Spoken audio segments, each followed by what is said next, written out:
After Bitcoin came on the scene, a bunch of people tried to use blockchain technology for a bunch of different random things. They said, wait, we can use blockchain technology to track shipping containers around the world. We can use it to track stocking of goods at Walmart. And so people introduced all these different solutions for blockchain technology when they were applying that technology to something for which decentralization doesn't matter. I have never heard anybody say, hey, I checked my Amazon shipping log and they said they shipped me a product, but I just don't trust their database, right? I mean, that just never happens.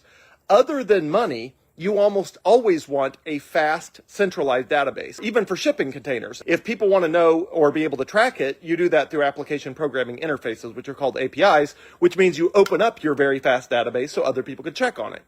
But in very, very few instances do you want a slow, deliberate database that is completely decentralized, immutable, uncensorable, unstoppable. There's essentially one really good application for that technology, which is money.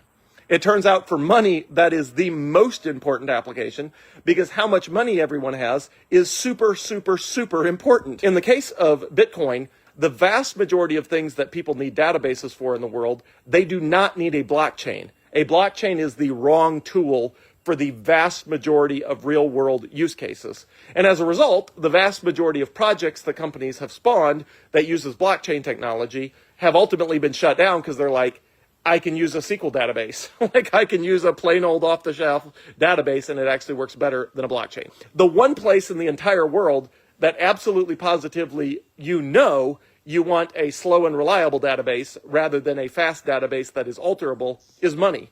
Because in the case of money, you do not want anyone to print more of it. And when you transact, you want absolute certainty that you have the money you have, other people have the money they have. When it transfers, and all of that. What is the real world application for this? Well, sometimes people invest in things other than Bitcoin because they say, well, it's using blockchain technology and I thought it was going to be great.